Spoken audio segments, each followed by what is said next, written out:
Yes, this morning we have item one is PRC 2014-8. It's Ryberg Industrial, and Emily Collins with Planning is here, and she'll talk through that quickly. Good morning, Commissioners. So in PRC 2014-8 Ryberg, the Planning Commission previously considered this case on February 26, 2015, and unanimously recommended continuance until April 23, 2015, to allow the applicant to address several unresolved comments and issues that arose from the referral period. Some of these issues include, but are not limited to, a request for an improvement survey plat to show the property lines and compare locations of existing structures to determine if they are located in county right-of-way and easements. There's also insufficient evidence in the building permit file to show any approved permits for existing structures or fences, and there's insufficient evidence that the site has ever received approval of a change in use permit or landscape plan. Planning Commission and staff are recommending a continuance for 60 days until April 23rd for the Planning Commission Board. We also recommend continuance until May 5th, 2015 for the Board of County Commissioners. And this afternoon, we are meeting with the applicant at 1 p.m. to discuss some of these issues. So we're recommending continuance today of this case. Thank you very much. Commissioners, do we have any questions of staff? No questions. This time, would the applicant like to make a statement? Is the applicant here? I don't believe he came today. Having not seen the applicant or a request to make a statement, Commissioners, do we have a motion? Move to continue the case. Second. Aye. Aye. Can't hear you. Your microphone on? Commissioner Pulaski? Commissioner Tedesco? Yes. Case is continued. Thank you very much. County Manager, next case. Next case is PRC 2014-15 Transwest GEP. Emily is here to talk through that as well. PRC 2014-15 Transwest GEP, the applicant has withdrawn the request. That would require public hearing today, so there's no need to proceed. County Attorney, is there any further action the board needs to take? No. Okay. Withdrawal would cancel the case. Okay. Thank you very much. County Manager, next case. Okay, case number 3 is RCU 2015-1 Black and Veatch Gordon Lake. Emily Collins is here.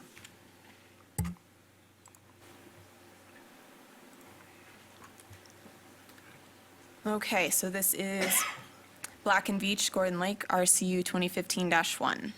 This is a request for a conditional use permit to allow a telecommunications tower and associated equipment a maximum of 75 feet in height in the I-2 Industrial Zone District. So here we have the site outlined in the light blue. The northern boundary is 64th Avenue. To the west, we have Pecos. Midtown Development is just to the northwest as well. And to the south, behind the property, is I-76. So here, again, is an aerial view of our site. This water body here is Gordon Lake. The future land use map also considers this area mixed-use employment. So a previous request on the site, in 2005, a performance bond was issued in the amount of $38,400 for landscape improvements on the property. The bond was subsequently released on August 10th, 2005. Additionally, in 2004, the site was platted in the Atwater Pecos Industrial Park replat.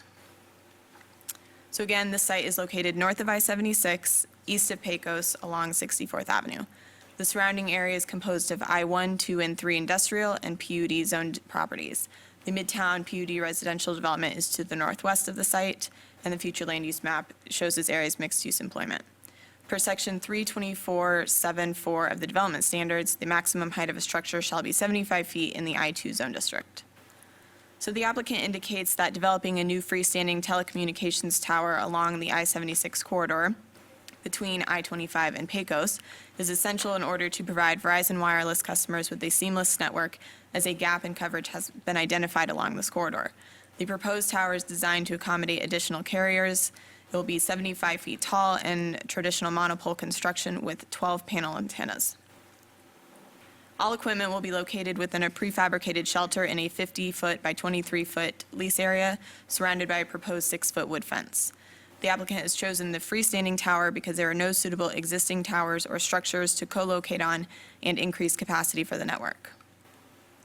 Verizon chose the subject site with the goal of minimizing visual impacts from this tower and states the proposal would blend into existing landscape with light poles located along the interstate.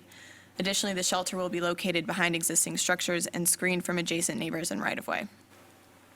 So the applicant submitted a coverage map for the proposed tower, which shows an increase in coverage around the I-76 corridor.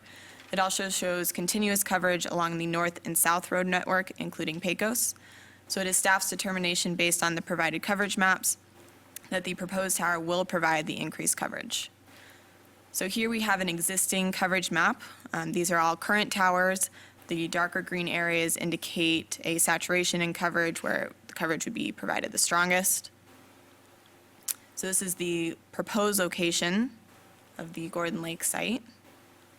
Additionally, this board previously approved 2 other towers off of 70th and Broadway, as well as over by the Denver Merchandise Mart area. So these are outlined here.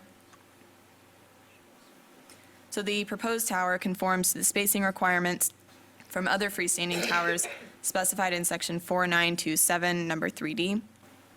There are no occupied residential dwelling units located within 500 feet of the proposed tower. Staff conducted a site visit and observed several code violations, including inoperable and unlicensed vehicles, large piles of debris, and loose gravel storage without screening. The Adams County Code Compliance Division also has an open violations case pending on the property, case VIO 2015-533. Staff has addressed these issues in the recommended conditions of approval. No citizen comments were received for this case. The Transportation Department commented that the subject site is not within a flood hazard area or within an MS4 permitted area. Best management practices are expected for erosion and sediment control. The Adams County Fire Protection District and Excel Energy have no comments or concerns. Colorado Department of Transportation stated that any utility work in the state highway will require a permit. The Tri-County Health Department stated there are several landfills within and surrounding the subject property. Therefore, a flammable gas investigation plan is recommended prior to construction. All relevant comments have been included in the conditions. So here we have the aerial overview of our site. So again, 64th Avenue running along the north, Pecos along the west. The red star indicates the proposed lease area of the tower. Here we have the applicant's site plan. Again, the red box indicates the lease area here. This would be the access easement into the site and the surrounding equipment shelter by the fence. And again, the monopole construction with the 12-panel antennas on top. So here we are standing in the driveway of the site looking north towards 64th Avenue. So standing at the corner looking east on 64th. Again, looking east, but more towards the interior of the site. And as you can see here, those were several of the violations. Since the staff visit, I've been informed that the bus has been removed. This is looking northeast directly across the site. Here we're looking west on 64th, so Pecos would be at the light down at the end of the street. Here we're looking southwest into the neighboring property. And this is looking south from 64th Avenue into the subject property. So looking southeast, this would be the approximate location of the proposed lease area and tower. Another view of the interior of the site in front of the parking area. So it is staff determination that the proposed request conforms to section 4927 of the development standards, and it is necessary to allow Verizon to provide adequate coverage for this area. The applicant has designed the tower to be minimally invasive while meeting coverage objectives for a large area. So the case was previously heard on February 17th, 2015 by the Planning Commission, which recommended approval in a unanimous decision. No public testimony was presented at the hearing. The applicant requested clarification on the county's landscape requirements as he had concerns about placement of landscape due to an existing North Pecos Water and Sanitation District easement on the site. It should be noted that the communications tower and associated equipment would be clearly visible from 64th Avenue. So the district's easement surrounds the proposed lease area. However, it is staff's and planning commission's determination that this easement would not exclude irrigation or landscaping. The planning commission asked the applicant for further information regarding the surface and maintenance of the access road. Staff has clarified condition number 15 would address the maintenance and surface of this access road. It is unclear if the district has granted approval to the applicant to access their lease area for installation of below-ground utility lines through the easement, and the Transportation Department has requested the applicant to provide written approval from the district prior to issuance of any building permits, and this is within condition precedent number 2. So Planning and Commission and staff are recommending approval with 7 findings of fact, 3 conditions precedent, 14 conditions, and 1 note. And we did pass out a landscape plan that was sent to us early this morning for the subject site. And that concludes the staff presentation. Okay, I have a quick question for staff. You say that the road maintenance is covered under condition number 15, but yet your suggestion for approval only has 14 conditions. So how does that, It's possibly a typo.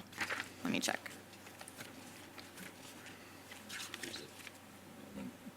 While you're, Mr. Chairman, there's The another. staff report it is condition number 14, so it's just a typo in the presentation. There's also a reference here to the staff recommendation of 4 conditions precedent and planning of 3 conditions precedent. There's only 3 conditions on here. I assume that that's a typo, too. Correct. Unless there's a Well- 4th one I don't know about. Yes. Okay.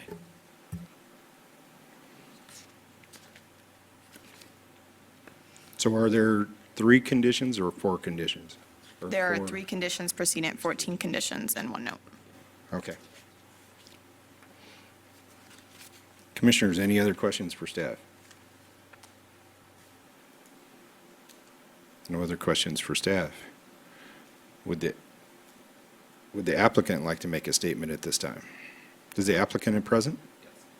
Would you like to make a statement at this time? Yes. Please step forward and state your name and address for the record. Name is Jaime Ramirez, consultant for Verizon. Address is 4600 South Syracuse Way, Denver, Colorado, 80236. Thank you. I just wanted to give a little bit further information on some of the conditions, the violations that are on the property. The landlord did remove the bus.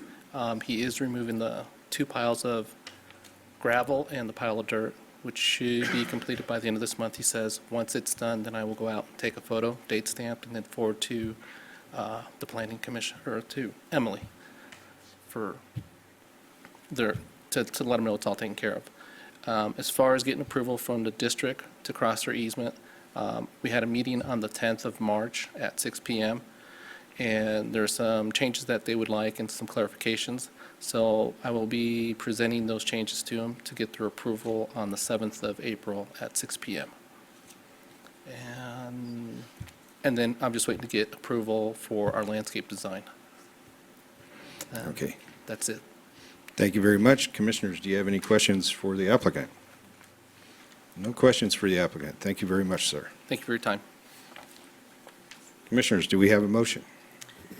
I'd like to move the approval with 3 condition precedent, 14, 3 conditions precedents, 14 conditions and 1 note. Do we have a second? Mr. Chair, Yes, ma'am. I'm not sure that there is any public comment, but could we just clarify that? Oh, I apologize. I apologize. I was in a hurry today. Is there anyone in the public that would like to make comment on this application at this time? Seeing none, now we can go with the second.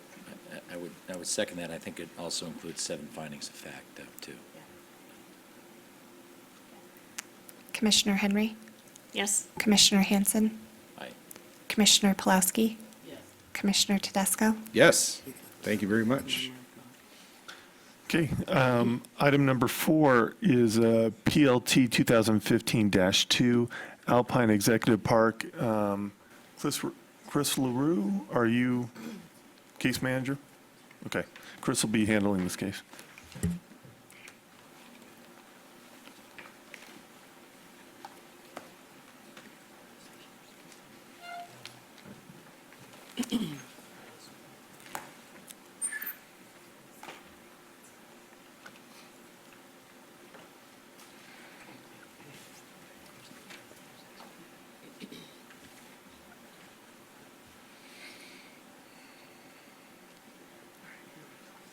you want these passed out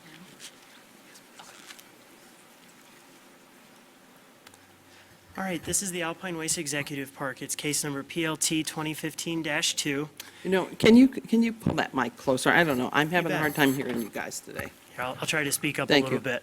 So again, this is the Alpine Waste Executive Park, case number PLT 2015-2.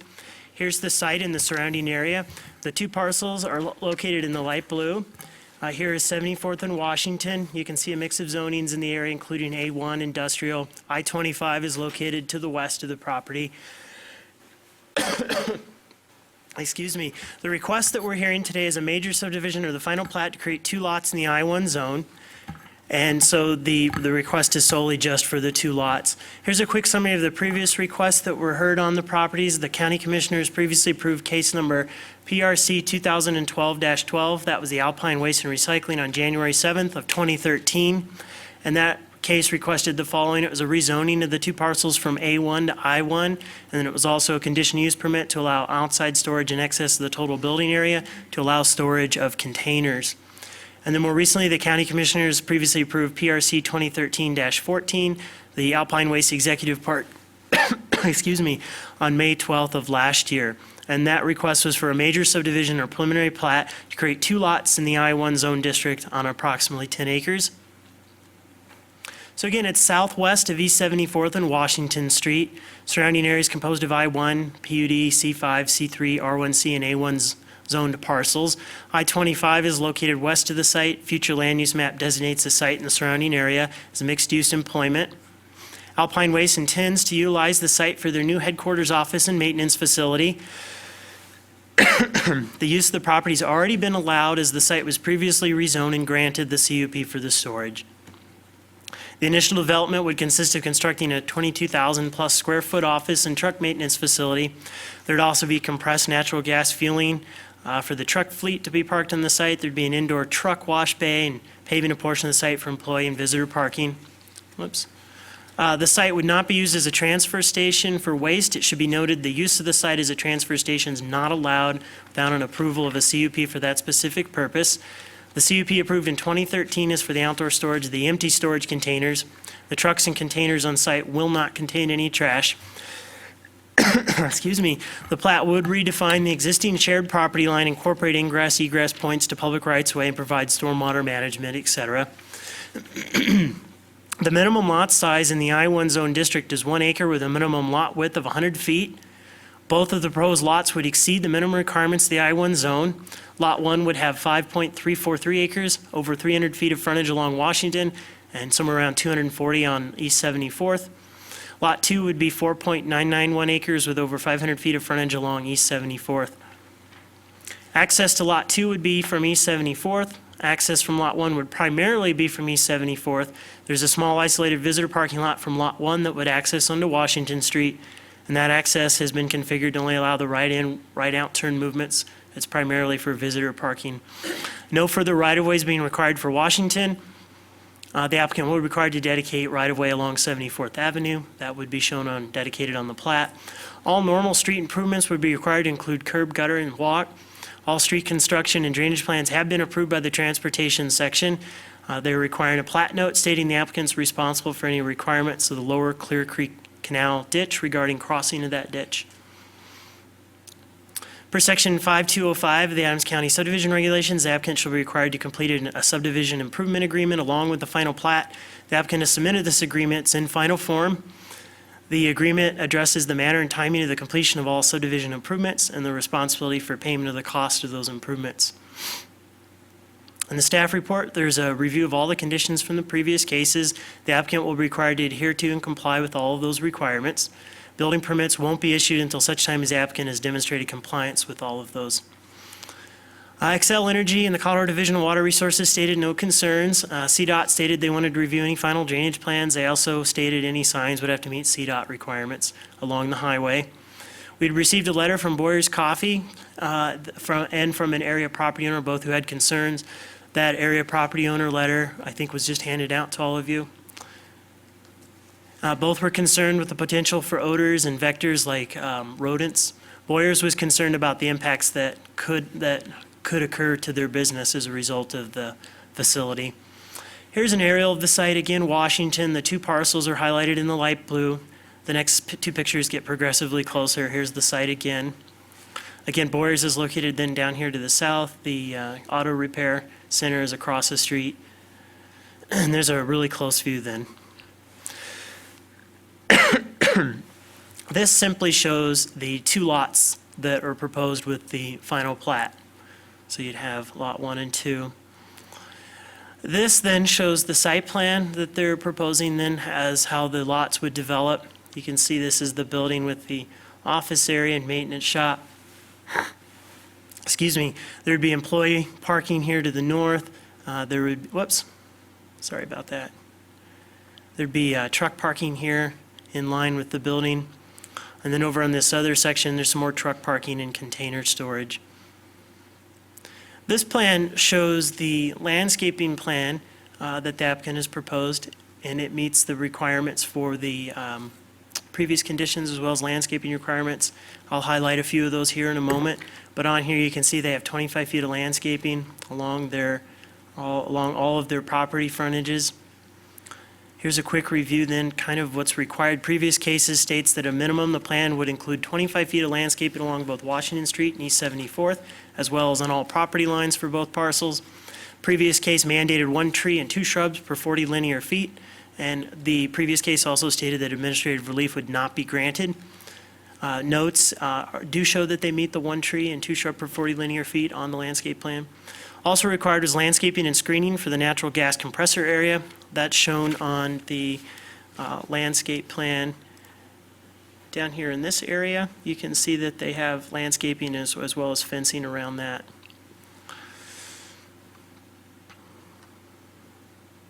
So screen fencing is also required behind any landscaping areas along lesser intensity uses.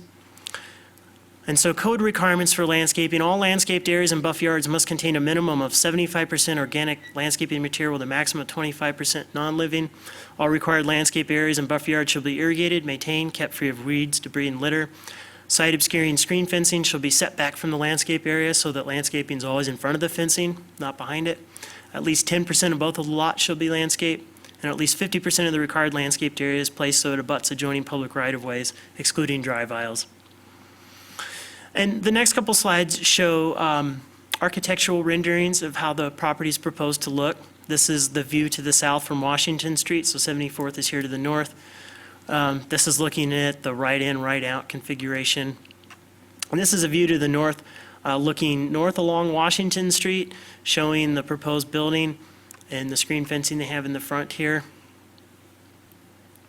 These are some other architectural views that show different elevations along the east, south, north, and west. And these are pictures in the area. This is looking south on Washington Street. So the site's over here to the right. This is the Boyers Coffee to the south. There's north on Washington. The property owner whose letter we handed out owns the property here to the north. There's the view of that property. That's east from the site across Washington Street. That's looking at the collision center that's directly across the street. Excuse me, that's west on 74th. This is the site. There's another view looking southwest into that site. Again, southwest into the site. Another view looking south along Washington, along the property frontage. It's another view then showing the expanse of 74th Avenue. This is the property over here to the south. That's looking southeast into the site. This is Washington Street that you see here. This is the Boyers facility.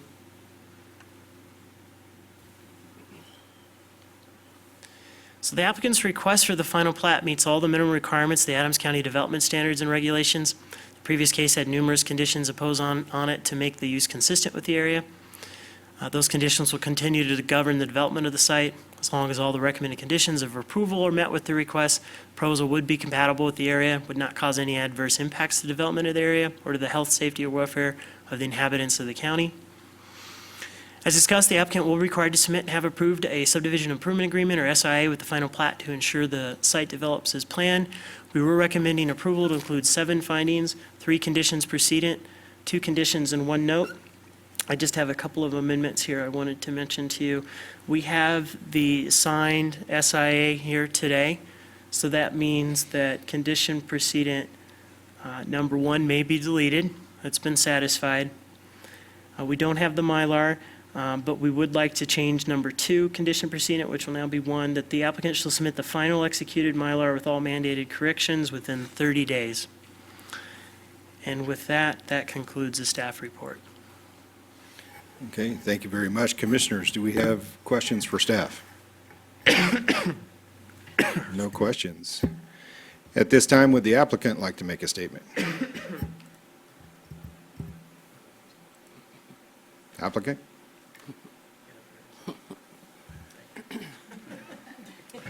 Please state your name and address for the record.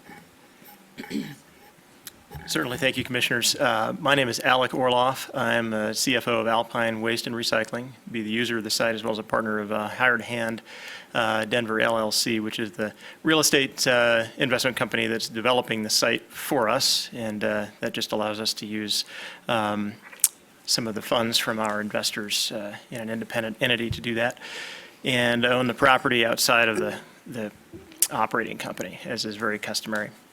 Just want to come and thank you for hearing the case and request your consideration for approval today. It's been a long and arduous process over the last, really since September of 2014 when we submitted the final plat approval case, but it was, I think, the spring of last year. So basically a year ago that we submitted the preliminary plat. And we work closely with planning, transportation, and other departments in the county staff to reach this final plat here, which at the end of the day amounts to a minor lot line adjustment and an approval for all of the SIA conditions. So thank you very much for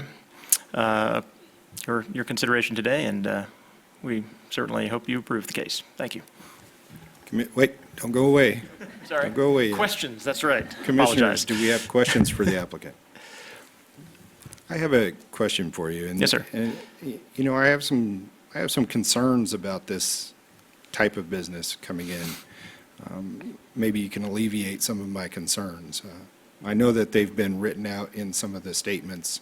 There is a restaurant next door, Boyer's. They do have a cafe, and they will be serving.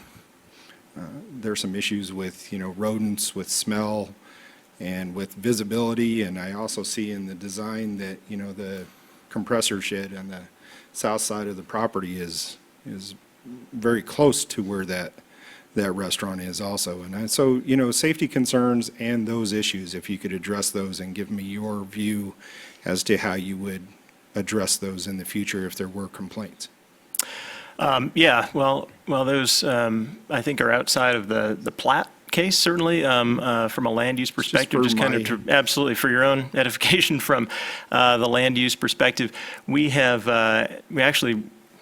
seen 3 different executive management teams kind of come and go and come at Boyer's Coffee, and we've certainly worked very closely with those as we've been able to. And so the most recent chief executive officer of Boyer's Coffee actually had a lot to do with the development of the plat and landscape design for the property, and really was very happy having us move in. He thought actually that we would provide a nice customer base for the restaurant, for one. We actually currently sit directly across the street from a full-service restaurant in Commerce City that has been our neighbor for, for 6 years now, or almost 5.5 years. And they have had no issues with our operation and have certainly appreciated our business there. And we certainly intend to be a good neighbor to this restaurant as well. Look forward to being a patron as well. We don't have any rodent vector issues at our current site as regards that restaurant. And we also have full vector control plan in place where, obviously any large site is going to have a vector control plan, whether it's the AutoNation shop across the street or us. Any large site could be a source, and we've certainly addressed that. As far as odor management goes, we had an odor study done of our current site, and it was determined there were no off-site odor impacts from that. And in addition, we prepared, at the request of county planning staff and the prior Board of County Commissioners, an odor management plan that is part of our land use case. So while we believe there are no issues, we certainly have a very rigorous plan in place to address any that, if they were to arise in the future for some unforeseen reason that we wouldn't anticipate. The compressor station that you mentioned there, which you can see, I don't know if you have a pointer there, yeah, at the western edge of that south border, is actually several hundred feet to the west of the sort of the retail part of the Boyers operation. I don't know if you can bring that up there. But approximately located where the mouse pointer is, and the retail operation is actually over, at the very front of the building. Our compressor station would actually be located behind the industrial part of the Boyers plant where they do truck parking. And so we feel that's certainly not an inconsistent thing. And it also set back considerably from the edge of the property line and screen fenced and landscaped as well. So hopefully that seems like a reasonable concept as far as the placement of that. And we worked with planning to determine the location of that compressor site as well. Two more questions, just for Yes. clarification. And one is your definition of empty when the trucks come in. Sure. Is that empty with no residual, or is that residual in the trucks? We would call empty, as in nothing in the truck. We have a waste transfer station and a recycling plant located about 2.5 miles from this site at 53rd and Fox, in a location we've been operating since 2007. And generally speaking, that is where most of our trucks empty. Some of them might empty at our landfill as well. But when they finish their route, they would completely empty out. And a trash truck compactor body is similar to a syringe, if you will. And there's a push-out blade that kind of pushes out the trash, kind of like a plunger in a syringe, like that. And it really evacuates all the trash from the truck. And once the truck is dumped, our company policy for our drivers then is to go and make sure there's no residual items, no chunk of cardboard or something stuck to the tailgate of the truck and things like that. So that when we bring our trucks back to the yard, they really do have no trash in them. And that's how we operate now. Quite frankly, this is going to be our corporate headquarters, just as our current site is, and it's a place where we entertain, job candidates. We like to hire the best people, and we want to make a good impression on people. It's also where, I go to work, and our president, John Griffith, goes to work, where we like to have a pleasant work environment, and we're just as concerned as you would be about or if not more, about the conditions on the site being a nice place to be and not having some sort of strong odor or trash or anything else like that, because we feel it reflects on our company's image, and we try to uphold that to the highest level. And then the last clarification would be, when you say wash out the trucks, are you washing out the interiors or exteriors only? It's a truck wash to wash the exterior of the trucks, just as you might see at a truck stop, or I think there's another facility actually located in unincorporated Adams County called Eco Truck Wash, where you just drive your truck in, they wash off all the magnesium chloride and grit and other things that get on the truck, particularly in the wintertime when you're out driving around in the city streets and properties. And we, again, want our trucks, just as we want our facility, to reflect the highest corporate image for our company. And one of the ways we do that is to have nice, clean, shiny trucks driving around town. And that's something that our customers certainly value. And that's why we have a truck wash. We want to make sure they're clean. We don't have any need to wash the inside of the trucks because, as I mentioned about the dumping process, the interior of the truck really, it kind of gets squeegeed out by the process of ejecting the trash, and they're really quite clean inside when they're empty. Okay. Commissioners, any other questions? No other questions. Thank you very much. Thank you. Sorry for running away from you there for a second. At this time, is there anyone in the public that would like to make comment at this time? Yes, sir. Please step forward and state your name and address for the record.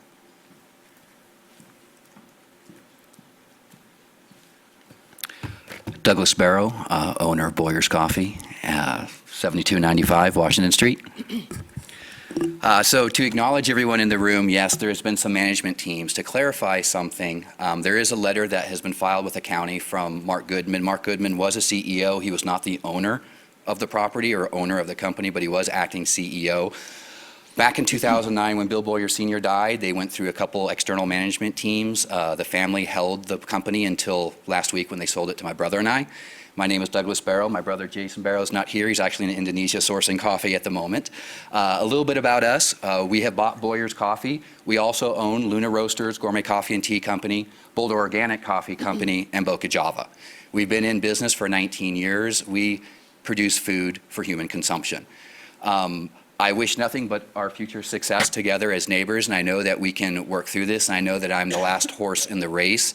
But something I do want to bring up is we are two things in that location next door, Boyer's. We are a restaurant cafe.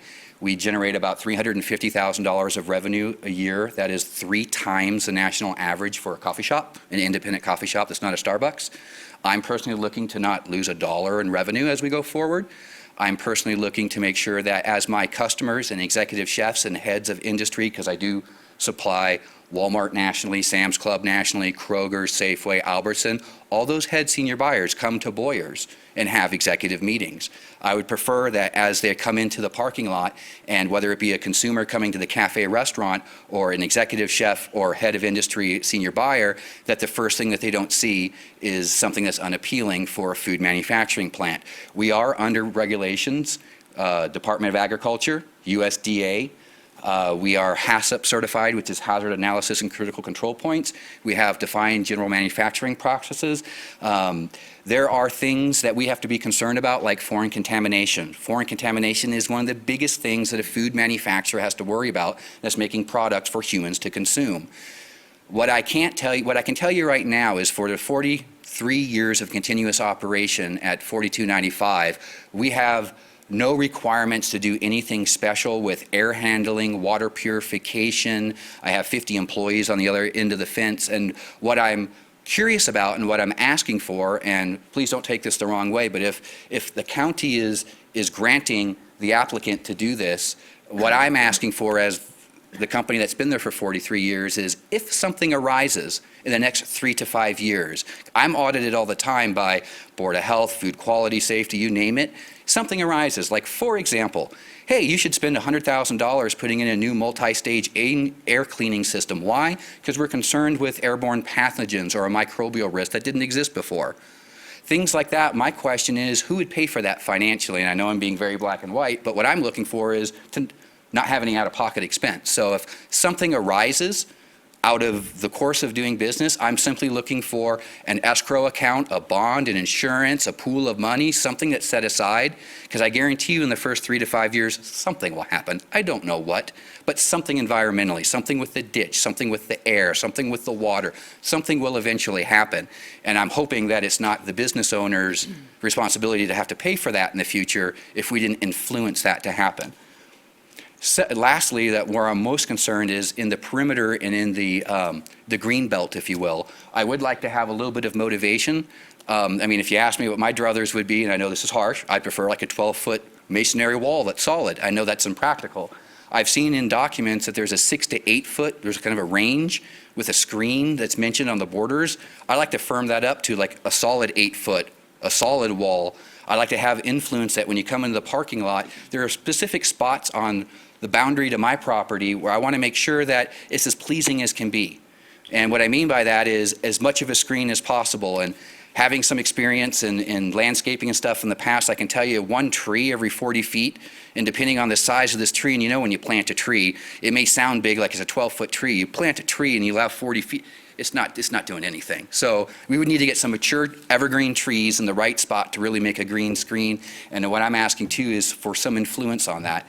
And I guess there was one more last thing. The only question I really have is, in the dividing of Zone 1, 2 lots, why?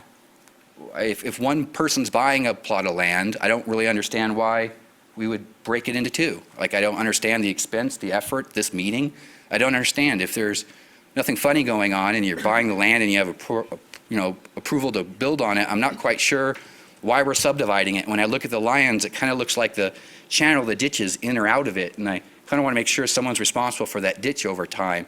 I know there is a ditch company that hasn't responded in the documents, and it seems like they would be the biggest authority to respond if there's a problem or not. And I understand that the county is looking for a disclaimer that says the county's not responsible for the ditch.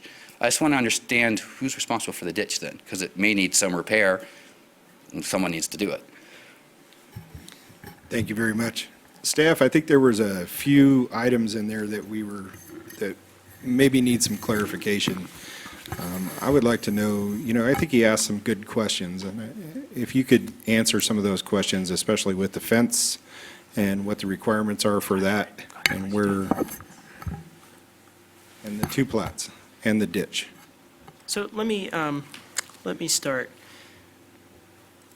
So in terms of the two lots, neither one of the lots are considered platted lots. There were public improvements that were involved, so that was required from the previous cases to do the plat. In terms of, let's see, he had talked about buffering. They're required to do 25 feet of landscaping around all property lines. That includes the south side. These little circles that you see are some kind of pine, and also there's some Austrian pines around the compressor station. And so, as we'd also talked about, that screen fencing is required in the interior of landscaping. Now, the conditions from the previous cases weren't specific as to the material, but typically that's a wood fence.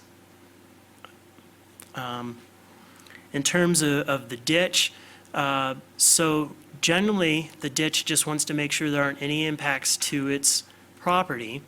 And so the applicant's proposing a ditch crossing, as you can see on the plan. And basically, the note that we had required for the plat was that the applicant's responsible for following any ditch company requirements relative to that crossing. And so it's not the county's ditch, so we wanted to make sure that we're not responsible for any of those kinds of problems that may occur as a result of construction, et cetera. So if there are problems that are attributable towards the construction from the applicant, they're responsible for working with the ditch company to ensure that that's done in a safe manner. I think that was it.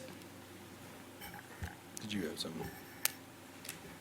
Yeah, I'd like to get the county attorney's opinion. There's been a number of requests about the kinds of things that we can require or not require at this stage of the game, because the applicant's been through several approvals already with regard to use, and this is the final plat. And so if you can kind of describe those, I'd appreciate it. Thanks. Sure. I think the requests regarding uses on the property, unfortunately, are too late. Conditional use permit has already been approved and conditions have been put on that use. And so at this point, the board is just approving the final plat. And so your restrictions or conditions are limited to the case that's before you regarding the subdivision of that property and the final plat. Commissioner Henry. First of all, welcome to Adams County. I wish it was under more pleasant circumstances that we got to meet. Also want to basically tell you, I think this is going to be a good business for you. I think you've got a responsible business owner that's going to be moving in next door to you. And I really would highly suggest that, some of the suggestions that you made, that you talk to the business owner of Alpine and see what kind of arrangements you can actually make with them to work out the difficulties. You're going to be neighbors for a very long time, and the last thing you want to do is have issues right off the bat. So, and then I also, just to let you know, 3 out of the 4 of us were not part of approving this land use. It was a week before I was sworn into office, and Commissioner Tedesco was sworn into office, and Jan just now got sworn in 2 months ago, and she's still going through the hazing that we've been giving her. But I would really suggest, highly encourage you to work with your neighbor and see what kind of, conditions that you can work with in regards to that.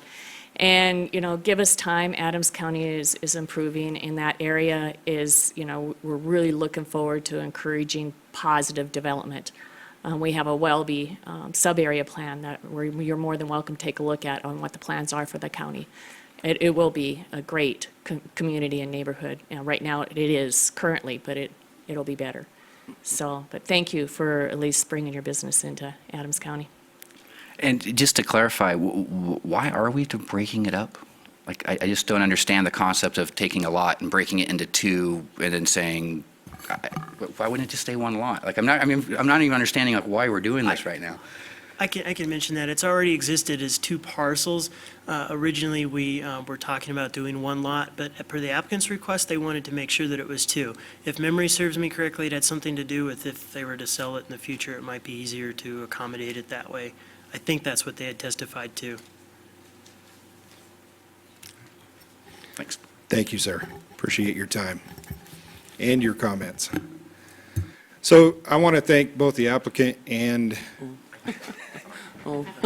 and staff for all the time that they have done, and I want to, thank Boyers for coming in and giving their opinion on this. And thank you very much for the clarification answers that you gave to me in answering the questions that I had. I think that, even though they may not be pertinent to what we're doing today, these types of things always come up, and people who are listening and who aren't here right now want to kind of know those questions.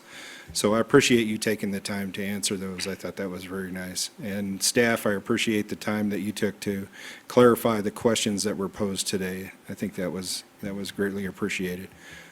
At this time, do we have any more public that would like to make a statement?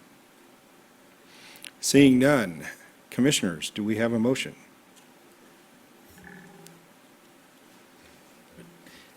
I think there was a change. Could you, on one of those, could you outline that change?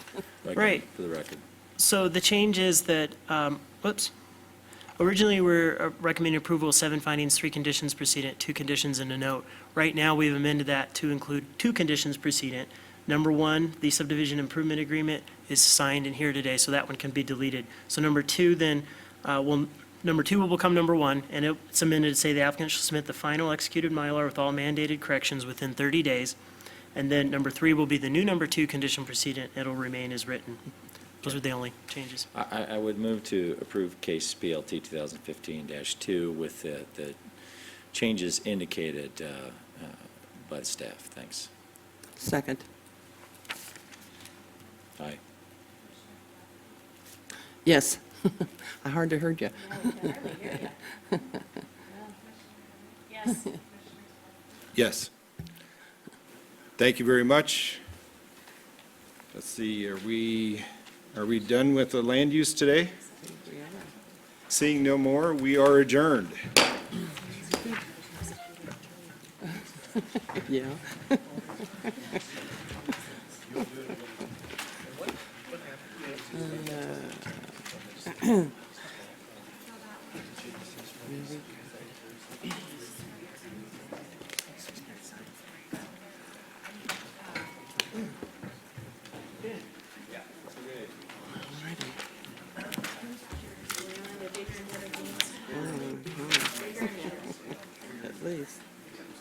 At least.